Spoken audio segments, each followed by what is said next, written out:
어둠과 사망의 권세가 역사되고 있는 세상에 우리가 몸을 입고 살고 있지만 하나님의 생명의 빛이 충만한 교회 가운데로 우리를 분별시켜서 교회에서 양육해 주심으로 참 빛이신 생명의 빛이신 하나님의 말씀을 통해서 우리 모두의 생명이 건전하게 잘 지켜지고 보호되고 또 잘하고 있음을 인하여 감사하고, 오늘 나누고자 하는 레위기 6장 14절에서 23절 사이에 나오는 소재에 관한 말씀을 나눌 때에도 이런 말씀들이 더 명확하고 분명하게 분별되어져서 하나님의 친히 가르치시는 말씀과 뱀이 유혹을 위해서 사용하는 하나님의 말씀을 변질시킨 경계된 말씀을 잘 분별할 수 있도록 우리에게 지혜와 계시의 힘으로 역사해 주십시오. 여러분 기도합니다. 아멘. 아멘. 자, 오늘은 레위기 6장 14절에서 23절 사이에 이제 두 달락으로 드리는데, 일반 백성들이 드리는 소재 제사와 제사장으로 위임을 받기 위하여 드리는 소재 제사 두 소재에 관한 말씀을 나눌 겁니다. 이 소재에 관한 말씀은 모두 속건을 위해서 드리는 소재 제사예요. 자, 성경을 먼저 읽습니다. 소재의 규례는 이러하니라. 아론의 자손은 그것을 제단 앞 여호와 앞에 드리되 그 소재의 온 가루 한 움큼과 기름과 소재물 위에 유향을 다 가져다가 기념물로 제단 위에서 불살라 여호와 앞에 향기로운 냄새가 되게 하고, 그 나머지는 아론과 그 자손이 먹되 누룩을 넣지 말고 거룩한 곳 회막 뜰에서 먹을지니라. 그것에 누룩을 넣어 묻지 말라. 이는 나의 화정을 위해서 내가 그들에게 주어 그들의 소득이 되게 하는 것이라. 속죄제와 속건제 같이 지극히 거룩한 즉 아론 자손의 남자는 모두 이를 먹을지니 이는 여호와의 화정을 중에서 대대로 그들의 영원한 소득이 되리라. 이를 만지는 자마다 거룩하리라. 여호와께서 모세에게 말씀하여 이르시되 아론과 그의 자손이 기름 부음을 받는 날에 여호와께 드릴 예물은 이러하니라. 고운 가루 10분의 1에바를 항상 드리는 소제물로 삼아 그 절반은 아침에 그 절반은 저녁에 드리되 그것을 기름으로 반죽하여 철판에 굽고 기름에 적셔 썰어서 소재로 여호와께 드려 향기로운 냄새가 되게 하라. 이 소재는 아론의 자손 중 기름 부음을 받고 그를 이어 제사장 된 자가 될 것이요 영원한 규례로 여호와께 온전히 불사를 것이니 제사장의 모든 소재물은 온전히 불사르고 먹지 말지니라. 소재물이 먹을 수 있는 소재물이 있고 먹을 수 없는 소재물이 있다라는 걸 지금 우리 읽은 말씀을 통해서 알 수 있죠. 아론 자손의 남자가 번제단의 거룩한 뜰에서 먹어야 된다라는 말씀이 앞에 나왔고, 그 다음에 화재로 온전히 불살라 드림으로 제사장들이든 누구든 먹지 말지니라라고 말씀하신 두 가지의 소재에 대해서 오늘 말씀이 남았어요. 뭐 기본적으로 화재로 불살라 드리면 사람이 먹을 것은 남지 않으니까 사람이 먹을 수 없죠. 사람이 먹는 소재라고 하는 것은 주입으로 나오는 말씀을 가르침을 받는 것. 오늘 우리가 지금 소재 제사를 드리러 온 거예요. 나는 이제 그 소재 제물을 진설하고 있는 중이고 형제 자매님들을 먹는 거예요. 그러면 하나님이 이 제사를 답하시는 거예요. 먹는 제물이 있고 먹지 못하는 불살라드리는 이 제물 소제물인데도 있다. 그래서요. 먹지 못하는 소제물이라고 하는 것은 온전히 불살라드리는 것은 하나님의 말씀을 위하여 하나님과 그 나라를 위하여 말씀을 맡은 자들이 다 순교자가 되어야 된다. 이제 그것을 강조하는 거예요.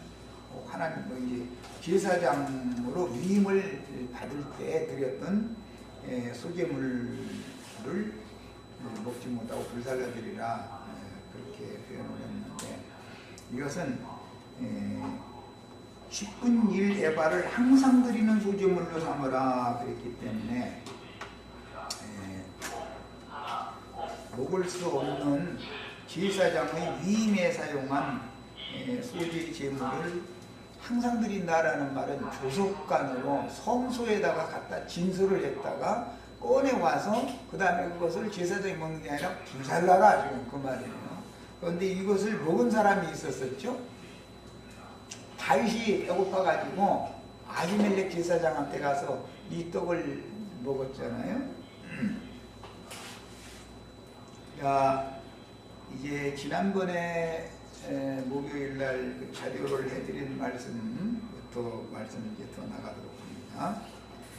소제는 하나님의 본체시나 하나님과 동등됨을 취하지 않고 종의 모습으로 희생해서 하나님의 대제사장으로 하나님이 자기 땅 자기 백성에게 보내신 그 선지자로 살면서 인생의 전 기간을 많은 고난으로 말미암아 순종을 배워 온전함을 이루시고 구원의 선도자가 되어서 모든 사람들을 체휼하실 수 있는 분이 되신 예수 그리스도의 인생을 상징한다. 대표적으로 소제 제물, 모든 제사, 제물이라는 건 그리스도를 상징하는 것인데 소제 제물은 특히 예수님의 인생을 여기서는 대표적으로 상징한다. 그 다음에 연약한 사람으로 세상에 살면서 하나님이 안배해 주신 환경을 통해서 부서뜨림을 당하며 갈아지기를 반복하여 인생을 산다는 건 이런 인생을 살기에 마련이죠. 세상 사람들은 헛구생을 하면서 그냥 늙어가는 것이죠. 그건 지난번에 홍영재님이 저 복음성가 올린 거 늙는 것이 아니라 뭐에 간다고 했죠? 익어가는 것이다. 그 참 표현이 너무 그 세상 사람들도 표현을 그렇게 잘해. 우리는 다 늙어가지 말고 다 익어가셔야 돼요. 하나님이 저 말씀 잡수실 수 있도록. 그래서 우리는 이제 익어가는 사람이고 세상 사람들은 늙어가는 사람들이죠. 그 다음에 속이 온전케 되어져 가는 것이 익어가는 것이고 겉사람이 자꾸 후패되는 건 늙어가는 거지. 후패되는 것도 아니죠. 그냥 늙어가는 거지. 왜냐하면 고민, 고심 뭐 이런 것들이 많으면 자꾸 머리카락이 빠져가면서 늙어가지. 머리카락 빠질 일을 많이 겪어야 겪으면 안 되지. 근데 하나님이 인생에게는 그걸 자꾸 보내시죠. 이제 그런 인생을 사는 그런 그리스도인이 인생을 사는 것을 상징할 때는 소재로 이렇게 대표한다 그런 말이에요. 자, 이제 겉사람이 후패되는 동안에 속사람이 하나님께서 잡수실 고운 가루떡과 전과 과자를 만드는 재료의 기념 소재물이 되신 예수님의 인생을 신앙생활에 우리들이 이제 실제 적용하는 것을 속건을 위한 소재 제사다 이렇게 표현을 하는 거예요. 속건제로 드리는 소재의 적용은 죄의 육신이 후패되는 것은 속건을 위한 소재 제사를 드리는 것으로 상징해 놓는다라는 말이죠. 가난하여 큰 제물을 드릴 수 없는 사람이 한 에바의 10분 1에 해당하는 고운 가루로 제물을 삼아 성전에 가져가서 제사장에게 주면 제사장은 한 움큼의 고운 가루를 기념물로 번제물과 함께 불살라서 제사하고 남은 것은 성전에서 봉사하는 제사장들의 식물로 주는 것이죠. 앞달락에 나오는 말씀이에요. 제사장들이 성막의 거룩한 뜰에서 먹어라. 이걸 의미한 말이에요. 근본적인 소재의 제물은 처음 익은 곡식의 가장 좋은 열매로, 처음 익은 곡식가루로 만든 떡이 예수님이었다는 것이죠. 그리스도의 말씀이다. 예수의 말씀보다도 그리스도의 말씀이 나오죠. 그리스도의 말씀이 너희 속에 풍성히 거해서 피차 가르치며 찬송하며 이제 1차 서신에는 이제 이렇게 됐고, 다음에는 그리스도의 그 말씀이 그 영의 말씀이 되어져서 성령이 교회들에게 하시는 말씀을 들으라. 2차 서신에 이렇게 말씀하시고, 마무리 소재제사라는 건 말씀을 다 말하는 거니까 소재제물이라는 건. 그런데 그 고운 밀가루를 상징된 것은 말씀이 육신이 되어진 인성, 사람을 말한다는 거예요. 그러니까 교리를 가르치는 것이 아니라 그 사람을 식물로 주는 것이죠. 내 살을 먹어라. 너희를 위하여 주는 참떡이다. 이런 말씀하셨죠. 그게 소재인 것이죠. 그 다음에 최후로는 성령과 신부가 최후 추수의 말씀을 하시는 말씀은 이게 소재 제사의 완성이다라는 것을 이해하시면 되겠어요. 그 다음에 근본적인 소재물은 이처럼 처음 익은 곡식의 가장 좋은 열매로 주님께 드려지신 예수님이 죄 있는 육신의 모양으로 자기 땅, 자기 백성에게 오셨을 때 이미 말씀이 육신이 되어서 오셨으니까 소재 제물로 오셨죠. 이미. 인생을 사는 동안 많은 고난으로 말미암아 순종을 배우며 곡식가루가 되어 소재의 말씀들을 제자들에게 가르치시다가 구속을 위해 죽임을 당한 후에 부활하여 승천하셨다가 재림할 때는 그 영이 되셔서 오신 거예요. 거룩한 떡덩이가 되심으로 그 영과 신부의 말씀으로 영혼들을 먹이시는 그리스도가 소재 제물이다. 그 다음에 가장 거룩하신 그리스도를 소재 제물로 드리는 제사를 행하는 것은 곧 그 영과 신부의 말씀을 받은 주님의 제자들이 주님께서 앞서 오른 길을 가셨던 것처럼 고운 인성으로 갈아지고 부서지는 생명의 체험을 통해서 배운 영과 생명의 말씀을 피로 사신 교회에서 가르칠 때 이것이 제사장들이 소재 제물을 조석으로 지금 진설을 하는 것이다. 그 다음에 가장 거룩하신 그리스도를 소재물로 처럼 제사를 행하는 것은 무슨 신학 교리를 가르치는 걸 말하는 게 아니라 말씀이 육신이 되는 생명의 체험을 통해서 터득된, 체득되어진 말씀을 가르쳐야만 생명의 말씀이 되는 것이다. 그 말이에요. 그 다음에 구속하신 영혼들의 생명 양식이 되는 곡물의 고운 가루, 떡이나 전이나 과자로 소재물을 삼아 드리는 제사는 고운 인성으로 갈아지고 고운 가루 외의 겉껍질을 걸러내는 여러 번의 시험을 당하는 인생을 살면서 하나님께서 친히 가르쳐 주신 말씀들, 계시의 말씀을, 계시를 깨닫게 해주신 말씀을 가지고 가르쳐야만 되는 것이다. 하나님의 말씀을 가르치지만 인간의 교훈을 섞어서 가르치면 그게 사실은 뱀이 변개시킨 말이 되는 것이다. 소재 제사를 잘못하면 더러운 떡을 안에 드리고도 우리가 어떻게 여호와를 욕보했습니까 하고 따진다는 거잖아요. 소재 제사를 드렸는데 너희가 왜 내 거룩한 상에다가 더러운 떡을 갖다 자꾸 진설을 했냐, 그렇게 말하면 우리가 어떻게 여호와를 욕보일 수가 있느냐고 이런다는 거잖아요. 지금 왜 그러는가? 말씀을 계시로 받아가지고 인생을 통해서 체험되어진 말씀을 가르쳐야 되는데 신학 지식을 자꾸 가르친다고요. 교리를. 그렇게 하면 그것이 하나님 보시기엔 더러운 떡을 진설하는 것이다 라는 말이죠.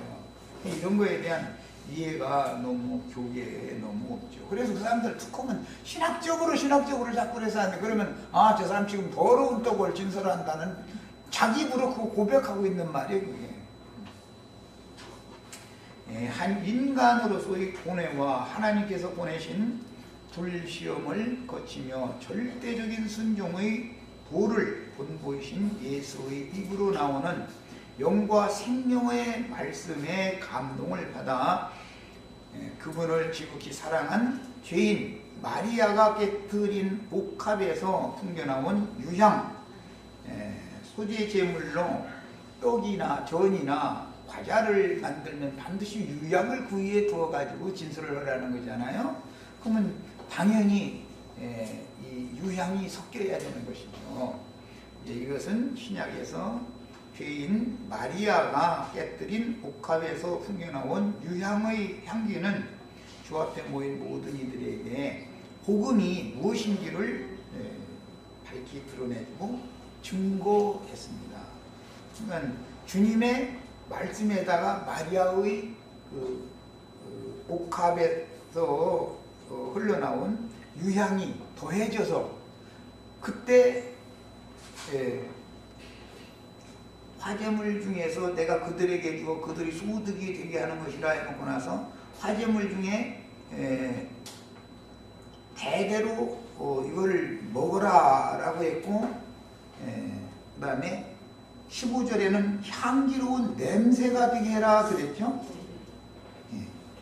그러면 소재 제물에다가 유향이 섞여져야만, 유향을 더해야만 향기로운 냄새를 하나님이 흠양하시고 나서 그걸 이제 우리들에게 제물로 주실 수가 있는 것이에요. 그 다음에 21절에도 제사장의 위임을 위하여 드렸던, 위임받은 제사장들이 드리는 조석 간에 항상 드리는 소제물에도 21절에 보면 철판에 기름으로 반죽하여 철판에 굽거나 기름에 적셔 썰어서 소재로 여호와께 드려. 이건 이제 거룩한 떡상에다가, 성소의 떡상에다 진설하는 일인데 향기로운 냄새가 되게 해야 된다는 거예요. 이게 말씀에서 냄새가 나야죠. 향기로운 냄새가 말씀에서 나야 되는 거예요. 그런데 육신의 인간들이 좋아하는 냄새는 잘 풍기는데 하나님이 받으신 육한 냄새를 안 나게 해서 제사를 드리면 그게 더러운 떡을 여호와의 상에다가 바치는 그런 몰지각한 제사장들이 되는 것이죠.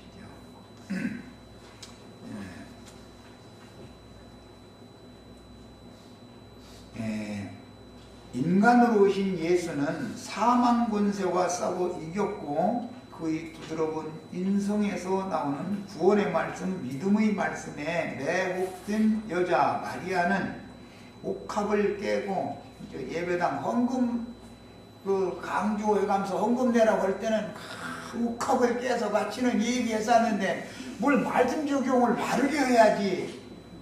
아니 왜 헌금 내라는 얘기죠 지금? 그게? 이 완전히 그게 뭐예요 지금? 마리아의 옥합을 깬 것을 막 주님께 부었다 막 해가면서 막 갖다 그게 돈 갖다 예배당에 바치는 것이 그게 마리아의 옥합 깨서 향이 붓는 거예요? 아니 이렇게 엉터리로 가르치는 것이고요. 여호와의 상에다가 더러운 떡을 진설해 놓고 엉뚱한 짓 하는 것이죠. 이런 것을 너무 모르고 있어. 하여튼 말씀에서 하나님이 흠양하실 수 있는 향기로운 냄새가 나야 되는데 가르치는 말씀에서 그럼 예수님이 가르치는 말씀에 마리아의 헌신이 물론 이제 거기에 더해진 거예요. 이것은 레위 24장에 보면 두 줄로 12덩어리 떡을 한 줄에 6씩 해서 이렇게 떡상에 조석으로 이제 진설하는데 그 떡에는 반드시 유향을 두어라.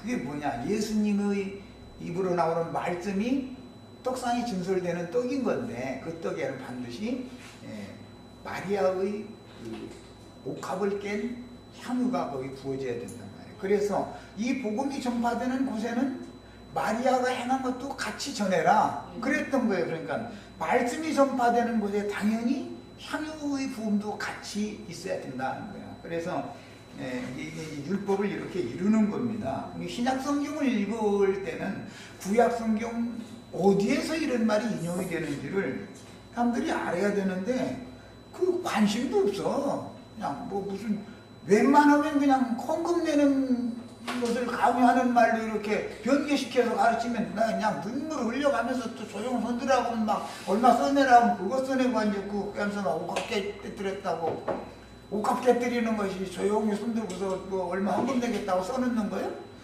이런 식으로 이게 가르쳐놓으니 이 백성들이 전부 뭐가 되냐 이거예요. 더러운 떡을 먹으면 그 영혼이 더러워질 거 아니에요. 더럽다라는 건 욕심쟁이들이 된다라는 걸 성경에서 말하는 거예요. 그 인간 참 더럽다 그 말은 속에 똥이 가득 들었다 그 말이거든.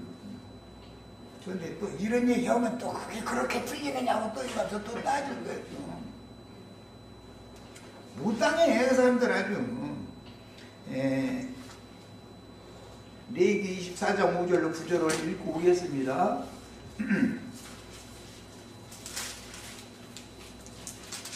소재가 앞에 2장에서도 나왔고 6장에서도 나오고 24장에 이제 추후로 한번 더 나오죠. 5장에서 5절로 9절을 봅니다. 너는 고운 가루를 가져다가 떡 12개를 굽되 각 덩이를 10분 2에바로 이게 6덩이에 10분 1에바씩 들어가게 되겠죠. 하여 여호와 앞 순결한 상위에 2줄로 한 줄에 6씩 진설하고 이 12덩이 떡은 사도들을 말하는 거예요. 12사도들. 아니 사람이 떡이에요. 사람을 먹는 거예요. 사람을. 그 사람의 말만 듣는 게 아니고 그 말 속에는 그 사람의 정체성 그 사람 자신이 거기에 흘러간단 말이에요. 말씀 속에 흘러간단 말이에요. 너는 또 정결한 유향을 그 각 줄 위에 두어 기념물로 여호와께 화제를 삼을 것이며 이것은 화제이기 때문에 사람이 먹는 게 아니죠. 조석으로 진설을 했다가 가지고 나오면은 불사르는 거예요. 번제단에다가 여호와의 것이기 때문에. 그런데 이제 이것을 다윗이 아히멜렉 제사장에게 받아가지고 그걸 먹었죠.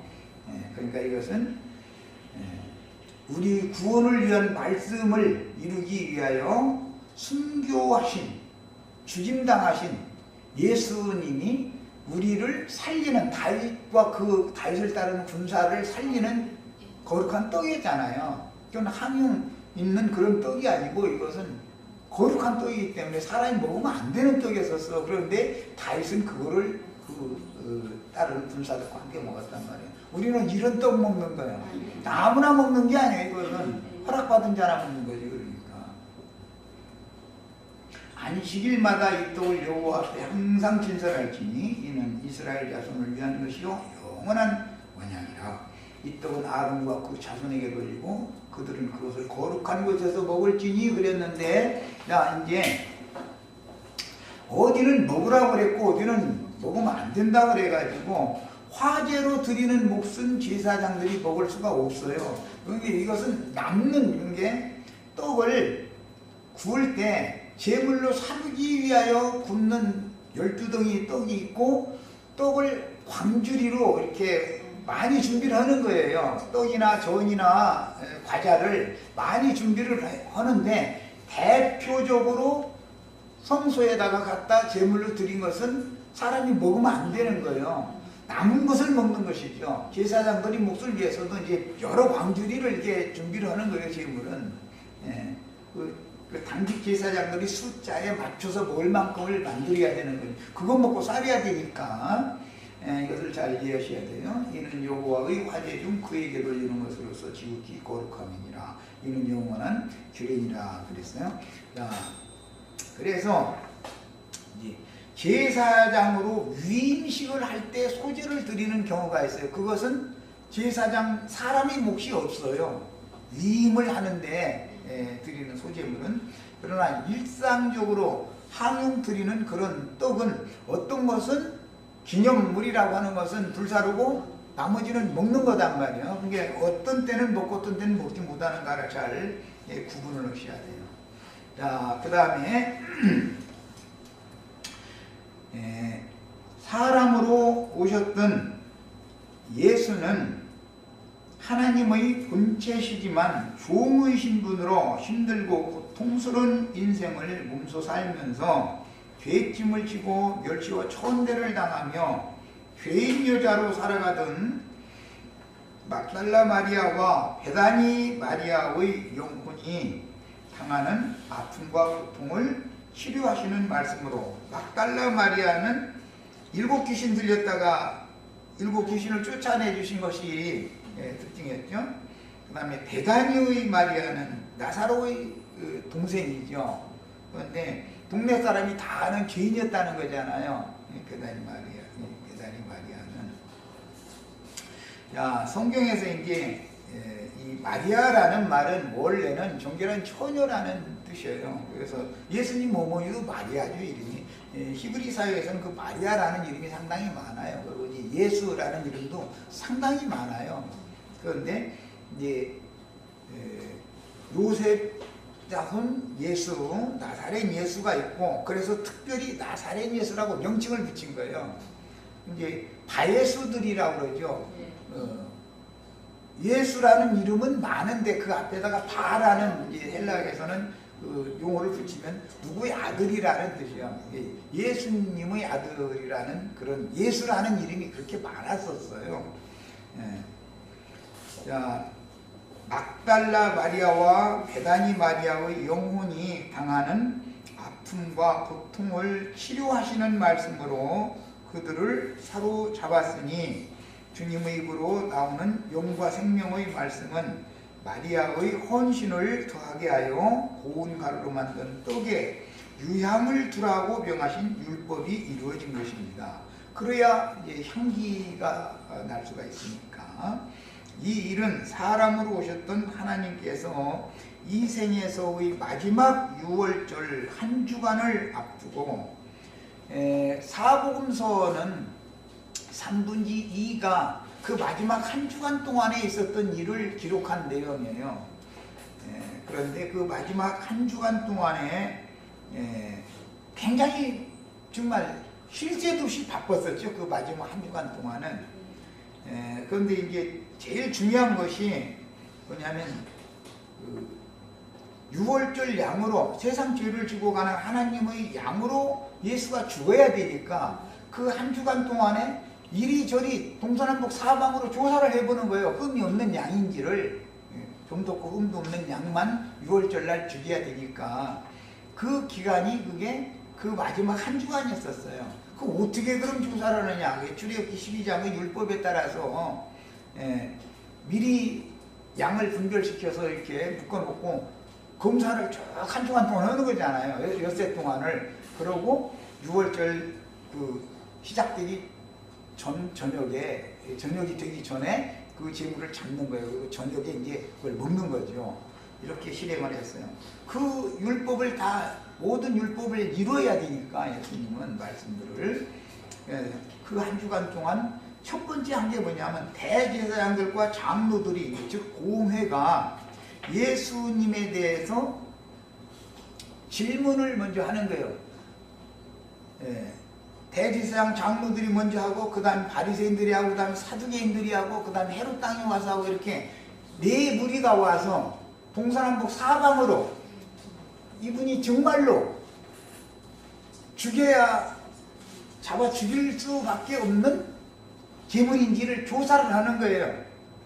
흠을 잡으려고 사실은 시험을 하느라고 그 질문들을 하는 건데, 그거는 하나님의 관점으로 보면 하나님 앞에 점도 없고 흠도 없는 어린 양인 것이 증명이 돼야 예수가 죽어야 우리의 구원을 위해서 죽은 세상 죄를 지고 가는 하나님의 어린 양이 되기 때문에, 이렇게 대제사장들이 바리새인 무리, 사두개인 무리, 헤롯 땅, 이 네 무리가 와서 계속 질문을 하는 거죠.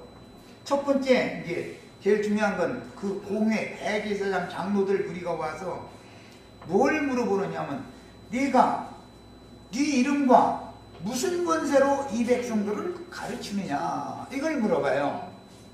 이제 첫 번째 질문이죠. 이제 제일 권위가 있는 사람들이죠. 대제사장과 이제 장로들이니까. 이 질문 내용이 계시록 13장에 보면 용이 주는 권세와 용의 이름으로 말하는 권세를 맡기죠. 근데 말한다고 돼 있지만 가르치는 권세단 말이에요. 설교권이다라는 거예요. 그게 매매하는 권세다 이렇게 돼 있죠. 또 베리치고 이마에다 이렇게 해서 또 컴퓨터 칩 넣고서 뭐 밀가루를 못 사냐, 쌀을 못 사냐, 또 이러고 앉았으냐, 이거 정말 사람 들고 하죠. 지금 그 문제가 아니란 말이에요. 하나님의 백성들에게 누구의 이름으로, 네 이름과 무슨 권세로 네가 이 백성들을 가르치느냐, 가르치는 권세가 곧 인치는 거잖아. 인치는 거, 가르치는 거. 이렇게 반복해서 가르치면 인이 새겨지는 거예요. 그래서 그 문제를 가지고 질문을 하니까 예수님이 답변을, 야, 나는 아버지의 이름으로 와서 이미 다 그 얘기는 했죠. 나는 내 이름으로 모든 걸 하는 게 아니라 내 아버지 보내신 이의 이름으로 다 하는 거다. 내 아버지는 양으로 생명을 얻되 풍성이 없게 하는 그런 본의를 갖고 계신 분이고, 그런 하늘과 땅의 모든 권세를 나에게 맡기셨다. 내가 너에게 이런 말이 곧 영이요 생명이다. 나는 생명 주는 말을 하고 있는 거다. 내 말을 믿으면 너희는 영생한다. 자꾸 이미 다 얘기를 했어요. 했는데 트집을 잡아야 되니까 와서 하는 소리가, 네가 네 이름과 무슨 권세로 이 백성들을 가르치느냐 그래요. 그러니까 예수님은 그거 쉽게 대답해 주면은 그 지혜 있는 자나 깨닫는 얘기인데, 이게 666 하면은 베리칩 해버리면은 완전히 하늘이 딱 닫힌 자들이나 하는 소리죠. 아버지의 권세와 아버지의 이름으로 주님은 내가 하는 일을, 내가 하는 말은 다 내 안에 계신 아버지께서 내 안에 계셔서 그분이 하나님의 권세를 나에게 줘가지고 그분의 말을 대언하기 위해서 나 하는 중이다. 이미 계속 그 얘기를 해오셨어. 그런데도 구태 그걸 물어봐. 왜 그랬겠어요? 대제사장과 장로들은 랍비들을 안수해서 세우는 권위를 가지고 있었단 말이야. 그들이 소위 말하는 기름을 붓는 자들이었지요. 사울이라는 했던 바울도 이 대제사장들한테 가서 그 기름 부음을 받았던 거 아니에요. 자기네들은 가르치는 자들을 세우는 권세가 있는데 자기네들한테 안수도 안 받은 네가 누구 이름으로 무슨 권세로 이 백성들을 가르치냐 그러고 따진 거예요. 야, 그럼 우리는 그 마태복음, 마가복음, 누가복음 이 공관복음에 다 나오는 말인데, 그런 구절을 딱 읽으면 이거 계시록 13장에 나오는 말하고 연결을 딱 와야 되는 거예요. 계시가 용의 이름과 용의 권세를 짐승들에게 맡겨가지고 1260일 동안 42달 동안 일할 권세를 준다는 거잖아. 그래 놨으면 마귀도 사탄의 사자들을 보내가지고 그런 일을 하고 그게 영혼을 매매하는 일이란 말이야. 하나님 아버지께서도 예수를 보내셔서 그 일을 하게 하시는 거예요. 그럼 예수님한테만 이 얘기를 하고서 핍박을, 예수님만 핍박하고 끝내는 게 아니라 사도행전 4장 7절에 보면 사도들이 성령의 능력과 권위를 부음받아가지고 나가서 전도를 하니까 사도들 보고 너희들이 네 이름과 무슨 권세로 이런 일을 행하느냐 또 따지죠. 지금 뭔 얘기야? 너희는 우리한테 안수받은 적도 없는데, 말하자면 오늘날로 말하자면 너희 목사증 내놔봐. 목사증 그 말이요. 너희 목사증도 없이 왜 이 백성들 가르쳐? 그랬다는 거예요. 그러니까 예수님은 야, 요한의 세례가 하늘로 쏘냐 사람에게로 쏘냐 이렇게 역질문을 해서 보냈죠. 그랬더니 저희끼리 가서 상의를 하고 와가지고 한다 소리가 우리 몰라 그랬다는 거잖아요. 그러니까 예수님도 너희 몰라? 그것도 몰라? 나도 너희 이렇게 하니 아니라 그랬다는 거예요. 그러니까 이 지혜가 있어야 666이라는 것을 아는 거예요. 하나님이 그냥 예수님 직접적으로 말을 하지 않기 때문에, 간단해 버리기 때문에. 사도들한테 가서 또 따지니까 우리가 하나님의 이름으로 하나님의 일을 하는 것이 하나님의 말씀 듣는 게 맞으냐, 너희가 하라는 대로 하는 것이 맞으냐, 그러면서 박해받는 것을 더 기쁘게 여겼다는 거예요. 이제 오히려. 자, 그러면은 지금 성경이 말하는 666 편이 짐승편이 하는 얘기가 용의 이름으로 용의 권세를 표시를 준다는 거잖아. 그럼 그게 뭐예요? 매매하는 권세 얘기하니까 무슨 밀가루 라면 박스로 매매하고, 지금 성경에 얼마나 할 말이 없으면 라면을 전쟁 나는데 사냐, 짐승대가 됐는데 라면을 뭐 사러를 슈퍼마켓에 들어가냐 못 들어가. 지금 이러고 앉았으니 그런 인간들한테 이걸 어떻게 가르쳐 도대체. 예수님은 보화가 감추인 좋은 밭을 사기 위해서 그 땅 사러 온 거 아니요. 밭 사러. 우리 형제 자매님들 영혼 사러 왔죠. 밭 사러. 보화가 감춰져 있는 저 믿음이 숨겨있는 귀한 영혼들을 발견하고는 가서 자기 모든 것을 다 팔아서 그 밭을 와서 샀다 그랬어. 그럼 그게 뭔 말이요? 십자가에 가서 죽으신 것은 우리 자매님들, 우리 형제님들 영혼 그 마음밭이 이게 보화가 감춰져 있네. 그 보화는 주님 자신이요. 사실은 그 주님의 믿음이요. 이것은 그들을 그 밭을 사기 위해서 가서 자기의 모든 것을 팔았다. 생명까지 다 바쳤다 그 말이잖아. 해서 형제 자매님들 영혼을 상관. 이런 매매를 하는 얘기, 영혼 매매를 하는 얘기를 하지. 무슨 놈의 라면을 몇 박스를 사냐 못 사냐 이렇게 나오면 라면 몇 박스 더 사간들 언젠간 떨어질 거 아니야. 어? 라면 계속 사다 먹은들 언젠간 죽을 거 아니야. 그렇게 인간들이 생각이 그렇게 짧아가지고 바벨론의 상고들이 땅에서 올라온 짐승들이라 해석을 해놓고 나서 그들은 상고들이라는 거 아니야. 응? 안 파는 거 없어. 안 파는 거. 분광사 들어오면 반사형통이죠. 헌금 내고 분광사람들한테 안수만 받으면 사업의 문제, 아내의 문제, 자녀의 문제 뭐 다 해결돼 버려. 다. 안 파는 것이 없어. 먹고 사는 문제 거기 밀가루 값도 거기 들어있어. 또 계시록 18장에 보면. 예. 마지막으로는 사람의 영혼들이라고 해요. 제일 중요한 건 영혼 장사하는 것을 말하는 거단 말이에요. 사탄의 사자들은, 땅에서 올라온 짐승들은 대제사장 장로들 이 공회에 가서 안수 받아가지고 가르치는 권세를 받아가지고 영혼들을 장사를 해쳐먹는다 이거예요. 영혼 장사를 하나님 말씀 팔아가지고 도둑질을 말씀으로. 그 얘기지. 무슨 놈의 라면을 사냐, 쌀을 20kg짜리를 뭐 몇 부대를 더 사냐 마냐. 정말 이 정도 되면 이 사람들한테 어떻게 진리를 가르치겠어? 어떻게? 나는 애가 닳고 숨이 넘어가는데 그 사람들을 또 내 얘기 들으면 그 사람 이상한 소리만 했어. 이제 이럴 거 아니야. 양쪽에서 지금 영혼을 누가 어떤 값을 주고 그 영혼을 사서 누구의 소유로 돌릴 거냐. 이 매매하는 권세지. 무슨 놈의 밀가루 쌀 부대를 사냐 마냐 이런 매매를 하는 얘기에서 성경에 할 얘기가 그렇게 없어서 저거 그런 얘기를 하겠냔 말이야.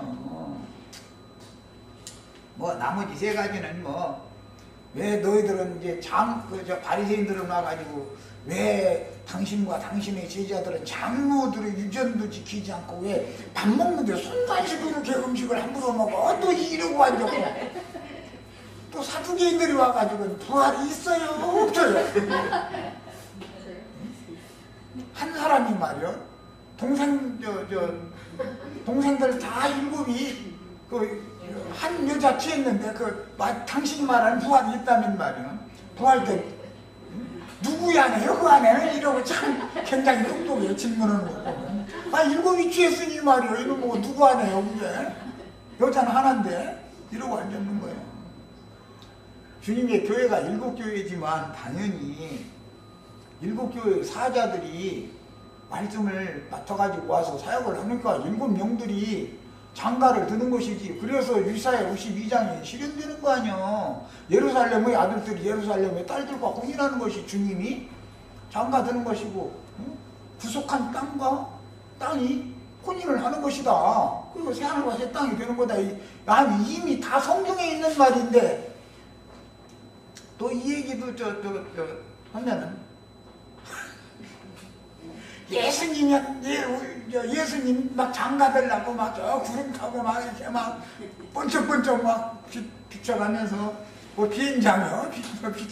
야간에 비행장 보면 번쩍번쩍 그래서 막 여가면서 뭐 예수님이 내려오면 저기 막 시집을 가는데 막 구름 속으로 막 하늘이 막 연화돼서 올라간다 이러고 앉았고 이 땅에서 누가 보낸 어떤 종에게 어떠한 말씀을 받으면 말씀이신 그리스도 신부가 되느냐. 거짓말 뱀의 미혹의 말로 뱀의 신부가 되는 뱀의 신부요. 그게 뭐 음녀가 되느냐. 신부가 아니지 음녀지. 그 말이지. 무슨 놈의 이거 다음 시간 다가 하루 땅들은 뭐 이생에서 헌금이 아니지. 가이사에게 세를 내는 것이 옳으냐 그르냐 뭐 이런 거나 따져서 그러니까 대답이 얼마나 쉬워. 가이사 것은 가이사에게 하나님 건 하나님께 내면 돼요. 복잡해 막 이래버려. 그러면 그게 무슨 소리인지 알아야지. 이러고 앉았다 이거예요. 그런데 나중에는 그들이 더 이상 질문거리가 없더라는 거 아니에요. 너무 지혜롭게 대답을 하시기 때문에. 그러니까 그게 뭐예요? 세상 죄를 지고 갈 하나님의 어린 양으로 합격했다 그 말이잖아요. 그러니까 죽는 거예요. 불합격되면 예수 죽일 수는 없는 거예요. 예수님은 어떤 면으로 봐도 좀 더 흠없는 양이 되셨어요. 자, 얘기 그 한 시간 동안 하다가 또 한 시간 다 가버렸네. 얘기가 길어져가지고. 네. 그래서 예수님은 자기의 때를 이미 알고 계셨고 앞으로 엿새 후에 세상 죄를 지고 가는 하나님의 어린 양으로 죽고 장사되었다가 사흘 만에 다시 살아나야 할 것을 예언하셨지만 제자들은 그 말씀의 감추어진 뜻을 그때 당시는 이해를 못했었어요. 그것도 제자들에게까지도 그때 당시는 감춰져 있었다는 거잖아요. 성령이 오셔서 제자들에게 평상시에 살아계실 때 하신 말씀을 다 생각나게 하니까 그때다 이 말씀이었네! 딱 깨달은 것이죠. 오늘 우리 형제 자매님들 이렇게 깨달아야 돼. 그래서 이렇게 깨달아진 말씀을 가르쳐야 된다는 말이에요. 이렇게 감추인 말은 맨날 해줘도 어차피 꺼먹은 그리고 하면 종이지 뭐 신종이에다가 꺼먹게 인쇄해 갖고 갖다 놓은 거예요. 이게 뭐 이거 읽는다고 사람이 생명 없고 살아나는 건 아니잖아. 글씨 읽는다고. 예언된 말씀이 응하기 위해서는 베다니의 문둥이 시몬의 집에서 그 한 바리새인이었었죠. 그 사람이. 그 베다니에는 그 문둥이 전에 원래 그 베다니에 있는 사람은 맞은편에 성인 예루살렘 성에 제사하러 들어갈 수가 없는 사람들이요. 민수기 5장의 율법에 따라서 성전에 제물을 드리러 하나님 앞에 나갈 권리가 박탈당한 사람들이요. 이스라엘 중에서 끊임받은 자들이다. 그래요. 구약성경에는. 이건 사람 취급을 못 받는 거예요. 이스라엘 사회에서 살 수도 없어. 예, 모든 법적인 보호가 없기 때문에. 그래서 이스라엘 민족들은 이스라엘의 총회에서 끊임당하는 것을 가장 두려워했어요.